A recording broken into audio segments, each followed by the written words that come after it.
Dans la vidéo précédente, on a signé le devis avec la mairie de la Châtaigneraie. Bravo, félicitations. Maintenant, tout commence vraiment. Et c'est là où les installateurs d'énergie renouvelable souvent perdent du temps, de l'argent et parfois leurs clients. Parce qu'il ne faut pas oublier qu'on est dans un métier où il y a de la récurrence, les clients peuvent revenir, parler de vous. C'est quand même beaucoup de bouche à oreille. Je vais vous montrer étape par étape comment les meilleurs installateurs d'énergie renouvelable aujourd'hui exécutent méthodiquement pour aller de la phase de devis signé jusqu'à la phase de mise en service.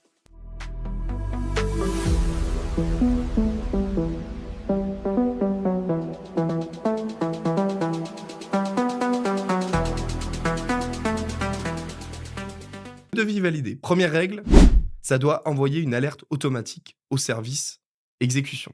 Donc le conducteur de travaux, le chef de chantier ou le chargé d'affaires qui va s'occuper de la mission. Il doit être capable à ce moment-là d'assigner la personne qui va réaliser cette affaire en fonction de la charge. Et les meilleurs installateurs, à ce moment-là, quand le devis est signé, ont déjà la vision de la planification de charges sur les 18 prochains mois associés à ce chantier. Ce qui permet de définir déjà 1 an et demi à l'avance, est-ce que j'ai assez de ressources? Est-ce que je dois recruter? Est-ce que je dois malheureusement réduire l'effectif? Et ça, c'est très important parce que planifier la charge, ça permet vraiment d'être performant et de se dire aussi, finalement, j'ai quelqu'un qui a 100% sur les charges, qui est chargé de raccordement, mais en fait, elle est chargée qu'à 50%. Et je vais vous dire la vérité, il y a beaucoup d'installateurs d'énergie renouvelable qui ne le savent même pas. Dès que le projet démarre, donc comme vous le savez, dans le secteur du photovoltaïque, il y a ce qu'on appelle les démarches administratives. Donc à ce moment-là, il va falloir qu'on fasse une déclaration préalable au niveau de la mairie pour après avoir un arrêté pour dire OK, on est d'accord pour que vous puissiez faire ce chantier. Derrière, on va avoir une demande de raccordement. Donc là, on va demander généralement en France à Enedis, qui est le gestionnaire de réseau de référence. Et si je peux donner un conseil sur cette partie-là sur les installateurs, de ce que j'ai vu, essayez de mettre une seule et unique personne sur cette mission. Toute la partie administrative de A à Z nécessite beaucoup de rigueur, beaucoup de compréhension. Et si vous multipliez en me disant tous les chargés d'affaires doivent savoir le faire, vous multipliez les possibilités demain que vous ayez des incomplétudes sur vos demandes de raccordement.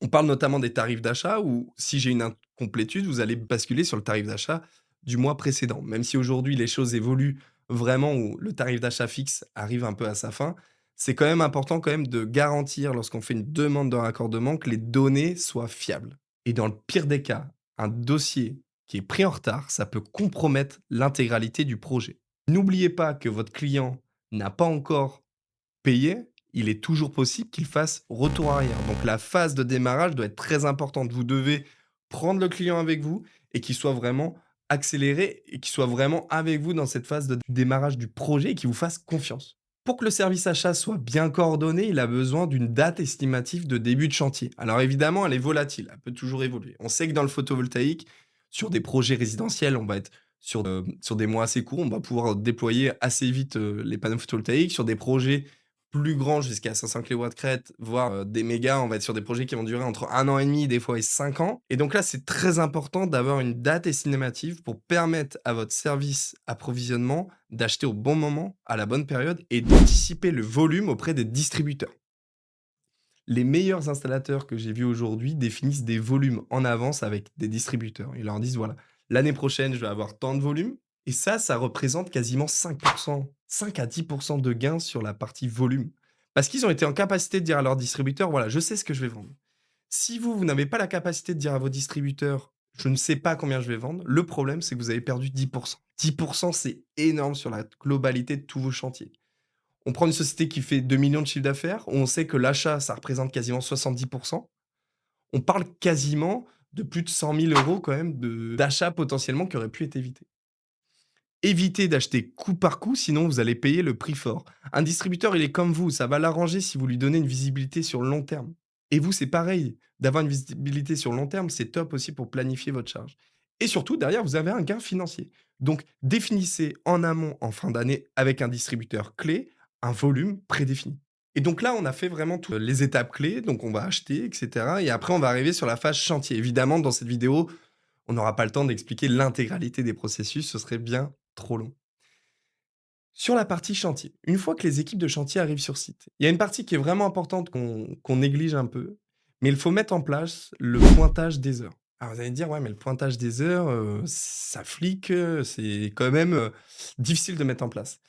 Il faut pas voir ça comme du flicage. C'est aussi une manière de faire remonter l'information du temps réellement passé sur chaque chantier. Parce que vous avez estimé du temps sur votre chiffrage initial, mais je vois que quasiment plus de tiers des installateurs que je rencontre aujourd'hui ne sont même pas capables de dire combien d'heures ils ont prévu sur le devis, combien d'heures ont réellement été passées.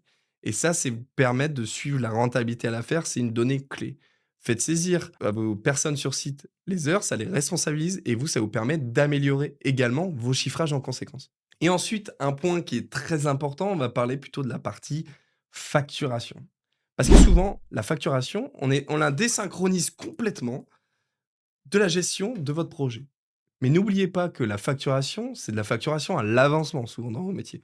Ça dépend si sur les résidentiels peut être un peu différent, sur des projets plutôt professionnels, on va être systématiquement à l'avancement. Et donc, il faut que vous définissiez des jalons clés en disant: «Si cette étape est terminée, il faut que je facture les démarches, il faut que je facture à 30 à 50. Associez systématiquement votre service comptable à votre service projet. Les 2 doivent être connectés. Je vois beaucoup de clients qui oublient de facturer, ils se disent: «Ah tiens, mais non, j'ai pas eu l'information», parce qu'encore une fois, la communication a été orale, elle n'est pas passée par un système d'information et on a des montants, par exemple, sur des dizaines de chantiers, on va oublier de facturer, on va peut-être oublier de facturer 1 million d'euros sur un mois, on va le facturer le mois précédent. On va le facturer le mois suivant. Je vous laisse calculer le coût que représente 1 million d'euros sur un mois par rapport au taux aujourd'hui d'intérêt que vous connaissez sur le marché, ce que ça représente. Juste le fait de mettre en place un système d'information qui automatise la connexion entre votre service projet et service facturation, ça va permettre d'améliorer grandement le moment où on facture. Parce que souvent, les dirigeants, ils vont regarder les relances en disant: «Mais tiens, ce client, il n'a pas payé». Mais on oublie de se dire: «Mais est-ce qu'on a facturé?» Et ça, c'est le plus important. Connecter la gestion de projet à la partie facturation. La communication orale dans un processus de facturation, c'est trop dangereux. Passer par un système. Et dernière étape avant la mise en service, il y a des étapes qu'on oublie, c'est la restitution. Donc vraiment, la phase où on va faire le PV de réception, le dossier d'ouvrage exécuté. Et souvent, des installateurs que je vois ne font même pas cette étape-là. C'est vraiment ce qui garantit la qualité de votre installation. Il y a 2 choses à cette étape-là. Il y a déjà la partie autocontrôle. Vos équipes de techniciens doivent aller sur site ou un technicien dédié à la qualité doit avoir une fiche d'autocontrôle pour aller vérifier systématiquement si la centrale est conforme par rapport à certains critères. Donc d'avoir un rapport d'intervention bien clair pour définir si ça respecte vos processus. Et beaucoup d'installateurs aujourd'hui ne font pas ça, ils découvrent des anomalies plus tard. Une fois que vous avez l'autocontrôle qui est fait, on passe justement au dossier d'ouvrage exécuté. C'est un document obligatoire. S'il y a un sinistre aujourd'hui, c'est aussi une manière de vous protéger. Et si vous avez un système d'information, vous pourriez quasiment imaginer que demain, avec un ERP et une intelligence artificielle, vous pourriez même générer ce dossier d'ouvrage exécuté tout seul. N'oubliez pas, le dossier d'ouvrage exécuté, c'est ce qui va servir de clé pour la maintenance derrière. Et c'est vraiment ce qui garantit la qualité, c'est ce qui termine en fait votre mission avec votre client avant la mise en service. L'exécution, c'est vraiment 6 étapes, même s'il y en aurait 40, mais on ne pourra pas tout évoquer. Déclencher, déjà, déclencher l'affaire, qu'elle soit attribuée à une personne en automatique ou qu'il y ait un moyen de l'attribuer très vite. Planifier la charge sur long terme.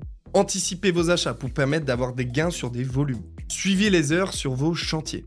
Automatisez la facturation à l'avancement, pas de communication. Et le livrable final doit être propre. Rapport d'intervention, autocontrôle, dossier d'ouvrage exécuté. Vous devez justifier à votre client la raison pour laquelle il vous a fait confiance. Et dans la prochaine vidéo, on verra comment on va maintenir cette centrale, donc une fois qu'on a fait la mise en service. Merci de m'avoir écouté sur cette vidéo, donc c'était Alexis Delhomme. Pareil, on essaye toujours de parler sur ce qu'on connaît aujourd'hui de la transition énergétique adaptée à la transition numérique et de vulgariser au mieux. J'espère que cette vidéo vous aura plu. Si vous voulez en savoir plus, parce que sur la phase d'exécution, il y a tellement de choses à dire, n'hésitez pas à cliquer sur le lien précédent. On a construit une solution qui s'appelle AxeEner, qui est l'ERP spécialisé pour le domaine des installateurs d'énergie renouvelable. Si cette vidéo vous intéresse, n'hésitez pas, on peut passer 1 heure ensemble à essayer de comprendre vos problématiques et vos processus. Merci de votre écoute et à très vite.